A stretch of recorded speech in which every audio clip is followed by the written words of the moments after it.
Assalamu alaikum bachcho, how are you? Hope all of you are fine, safe and sound.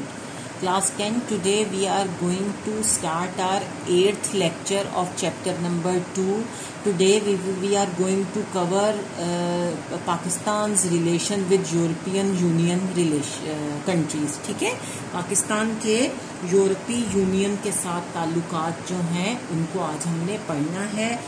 اور سب سے پہلے ہم دیکھیں گے پہلا پوائنٹ کیا ہے. The European union was formed, جو یورپین یونین تھی اس نے باہمی طور پر میوچلی ایک یورپ، ون یورپ کا جو کانسیپٹ تھا اس کے تحت یہ یونین بنائی تھی. اس یونین کو بنانے کا مقصد یہ تھا، اس یونین کی جو فارمیشن تھی، یورپین یونین تھی، اس کا مطلب یہ تھا کہ میوچل کانسیپٹ ہونا چاہیے ون یورپ کا، کہ جب ہم یورپ کی بات کریں تو آٹومیٹکلی ساری یورپین یونینز اس میں کور ہو جائیں، اور اگر ہم یورپین یونین کی بات کریں تو پورا یورپ جو ہے اس میں کور ہو جائے، اور تمام ممالک جو ہیں یورپ کے وہ اس کی چھت کے انڈر آ جائیں، اس کے کور کے انڈر آ جائیں. اور یہ جو تھا، یہ جو ویژولائز کیا تھا یورپین کنٹریز نے کہ ہمیں ایک ایسی ایسوسیشن چاہیے، ایک ایسی آرگنائزیشن چاہیے جو تمام یورپین ممالک کو انڈر ون کور جو ہے وہ انڈر ون شیڈ لے آئے. اور جب بھی ہم یورپین کنٹریز کا ذکر کریں تو ون یورپ کا کانسیپٹ ہمارے دماغ میں آ جائے. اور یورپین یونین جو ہے وہ کیا ہے؟ وہ ایک آرگنائزیشن ہے جس میں 28 ممالک جو ہیں وہ اس کے ممبرز ہیں. ٹھیک ہے، یورپین یونین میں یورپ کے 28 ممالک جو ہیں وہ یورپین یونین کے ممبر ہیں. ٹھیک ہے جی. اور جو ریلیشنز ہیں پاکستان اور یورپین کمیونٹی کے، وہ اسٹیبلش ہوئے 1976 میں، اور آج تک ٹل دس ڈیٹ جو یورپین یونین ہے has spend more than 500 million euros on different projects and programmes in Pakistan. اور آج تک یورپین یونین پاکستان کے لیے 500 ملین یوروز جو ہیں وہ ڈفرینٹ پروجیکٹس کے اوپر اور ڈفرینٹ پروگراموں پر وہ خرچ کر چکی ہے پاکستان کے اوپر. اور یورو جو ہے کرنسی ہے جو کہ یورپین یونین میں یونین کے 28 ممالک میں چلتی ہے، اس کو یوروز بولتے ہیں. وہ کرنسی، وہ رقم، وہ پیسے جو یورپین کنٹریز میں، یورپین یونین کے 28 ممالک میں چلتے ہیں ان کو یوروز بولتے ہیں. اور اس کے بعد 1980 کی جو ڈیکیڈ تھی، 1980 کی ڈیکیڈ میں جو یورپین یونین تھی اس نے پاکستان میں جو بہت سے سوشل ویلفیئر پروجیکٹس جو تھے وہ شروع کیے، جس میں کہ کنسٹرکشن آف روڈز تھیں، سڑکوں کا بننا جو ہے وہ تھا، پلوں کی تعمیر تھی، بلڈنگ آف برجز تھا، اور مچھلی بندرگاہ کی سہولت جو کہ فش پورٹس تھے وہ پاکستان میں بنائے، اور گاؤں میں بجلی کی فراہمی جو تھی وہ بجلی کو فراہم کیا. اور جو مویشی تھے، جو لائف سٹاک تھا، جو مویشی تھے ان کی بہتری کے لیے کام کیا، ایجوکیشن کے لیے کام کیا، ووکیشنل ٹریننگ جو تھی وہ اس کے ادارے بنائے. اور جو دیہی بہبود وغیرہ تھی، جو ہماری رورل ڈیولپمنٹ تھی، جو ہمارے گاؤں وغیرہ کی ترقی تھی، اس کے اوپر بھی بہت زیادہ زور دیا. اور ووکیشنل ٹریننگز ہوتی ہیں جو ہم لوگوں کو بہت سارے ہنر سکھانے کے لیے ٹریننگ دیتے ہیں. اس کے بعد 1990s کی جو دہائی تھی اس میں یورپین یونین جو تھی اس نے جو بہت سے پروجیکٹس جو تھے ہیومن ریسورسز ڈیولپمنٹ کے وہ شروع کیے. بہت سارے جو انسانی وسائل کی ترقی، انسانوں کے جو ریسورسز تھے ان کی ڈیولپمنٹ، اور جو انوائرمنٹل پالیوشن تھی اس کی ایریڈیکیشن کے لیے، خاتمے کے لیے کچھ منصوبے جو تھے وہ بنائے.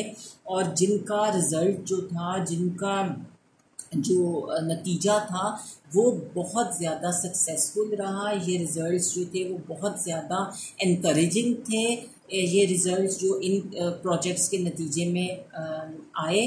اور ادر دین دس، اس کے علاوہ جو بہبود آبادی تھی، اس کے علاوہ اس کے لیے بھی چائلڈ لیبر کے خاتمے کے لیے کہ بچوں سے مزدوری نہیں کرانی، اس کے لیے بھی جو تھے وہ اس کے خاتمے کے لیے کام کیا. اور جو آمدنی تھی لوگوں کی اس میں اضافے کے لیے کام کیا. اور جو منشیات تھا، ڈرگس تھے، ان کا جو استعمال تھا اس میں کمی کرنے، اور جو ہیلتھ کی فیسلٹیز تھیں ان کو امپروو کرنے کے لیے گاؤں میں اس کے لیے مختلف جو این جی اوز تھیں. این جی اوز کون سی ہوتی ہیں؟ نان گورنمنٹل آرگنائزیشنز، جو گورنمنٹ نہیں چلاتی بلکہ اپنے فنڈز کے اوپر خود ہی وہ جو ہیں وہ کلیکٹ کرتے ہیں پیسہ وغیرہ، اور فنڈز اپنے ریز کرتے ہیں اور لوگوں کی امداد کرتے ہیں. اس کے بعد 2004 میں جو یورپین یونین تھی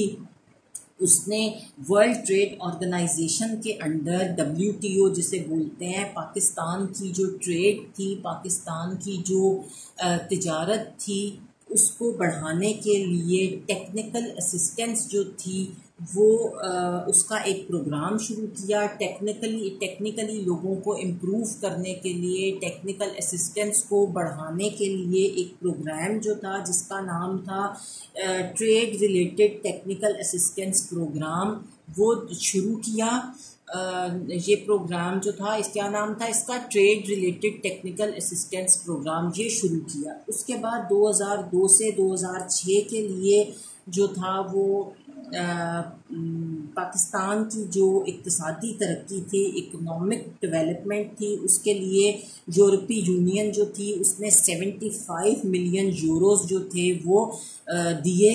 اور 2001 میں جو دہشت گردی کے خلاف پاکستان نے ساتھ دیا، پاکستان نے جو دہشت گردی تھی اس کے خلاف جو تھا وہ الائنس میں ان کا ساتھ دیا، تو اس پر 50 ملین یورو جو تھے وہ پاکستان کو امداد کے طور پر دیے گئے.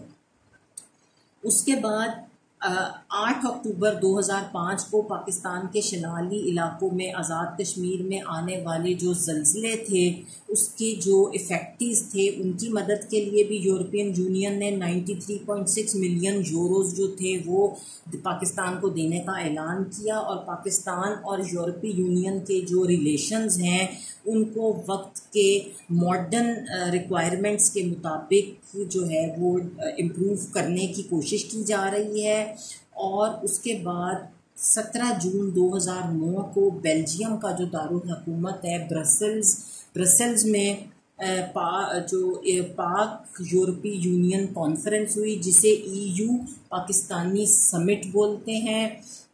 اس کا وہ منعقد کی گئی، اس کو منعقد کرایا گیا، اور اس میں صدر پاکستان نے بھی اپنی شرکت کی، اور جو یورپین یونین اور پاکستان کے اہم ٹریڈ کے جو پارٹنرز تھے انہوں نے بھی شرکت کی. اور 2012 میں یورپی یونین کے ساتھ پاکستان کی جو تجارت تھی اس کا جو حجم تھا وہ 802 بلین یورو تھا.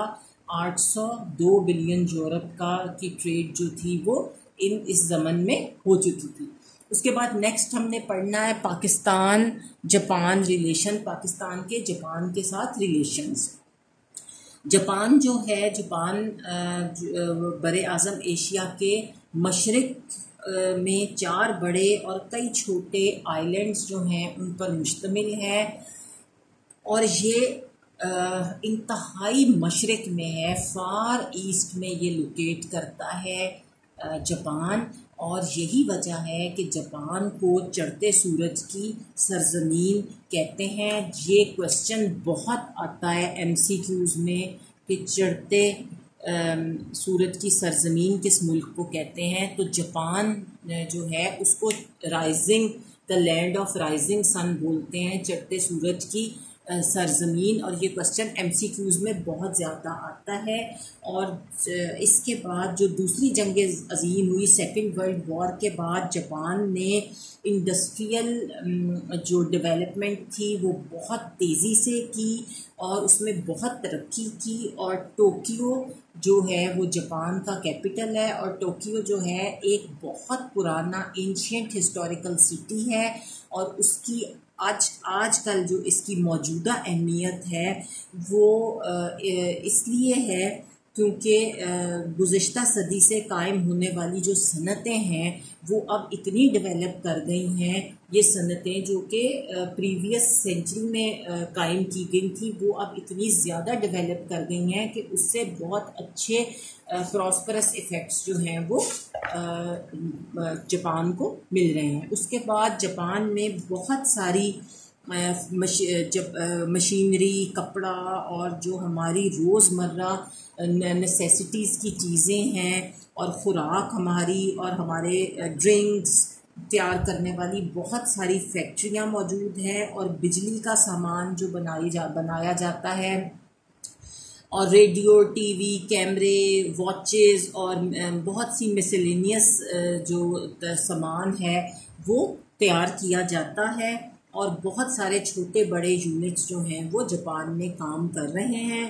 اور جو بھاری جو ہیوی انڈسٹریز ہیں جس میں فولاد وغیرہ بنانے کی انڈسٹری، جہاز بنانے کی، آئل کو ریفائن کرنے کی انڈسٹری، اس کے بھی بہت بڑے بڑے کارخانے ہیں، فیکٹریز ہیں. اور یہ فیکٹریز، یہ کارخانے جو ہیں یہ ساحل کے سمندر کے ساتھ واقع ہیں.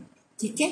اور جاپان جو ہے وہ بر اعظم ایشیا کا ایک بہت زیادہ ترقی یافتہ ڈیولپڈ ملک ہے. اور پاکستان جو ہے وہ imports cars and electronic goods from Japan سے گاڑیاں اور الیکٹرانک چیزیں منگواتا ہے. اور جاپان میں پاکستان کی بہتری تعلیم کی بہتری کے سمیت کئی جو منصوبے ہیں اس میں پاکستان میں جاپان نے سرمایہ کاری کر رکھی ہے، پیسہ جو ہے وہ انویسٹ کر رکھا ہے. اور جاپان جو ہے وہ پاکستانی مچھلی کے جو خریدار ہیں، بائرز ہیں، اس میں بہت زیادہ امپورٹنٹ جو ہے اس کا نام ہے. اور اس کے بعد جاپان جو ہے وہ gave aid to Pakistan many times after 9/11 tragedy. امریکہ میں جو 9/11 ٹریجڈی ہوئی تھی، وہ 11 سپٹمبر کو جو ٹریجڈی ہوئی تھی اس کے بعد پاکستان کو بہت زیادہ لون دے رہا ہے، کیونکہ جو پاکستان جو ہے اس نے جو ٹیررزم تھا اس کے خلاف جو جنگ تھی، ٹیررزم کے خلاف، اس کو ختم کرنے کے لیے اس نے بہت کام کیا ہے. اور پاکستان نے بہت امپورٹنٹ رول پلے کیا ہے ان دا فائٹ اگینسٹ ٹیررزم. ٹھیک ہے جی. ایکسٹریمزم، ٹیررزم جو ہے جو اس کے لیے شدت پسندی، اسے شدت پسندی کو ایکسٹریمزم کہتے ہیں، اور ٹیررزم کو جو ہے وہ انتہا پسندی بولتے ہیں. تو ان سب کے لیے پاکستان نے بہت کام کیا ہے، اور اسی وجہ سے جاپان نے پاکستان کو بہت ایڈ دی ہے. Now it's the end of today's lecture. In the next lecture we will do the United Nations. Till then, Allah Hafiz.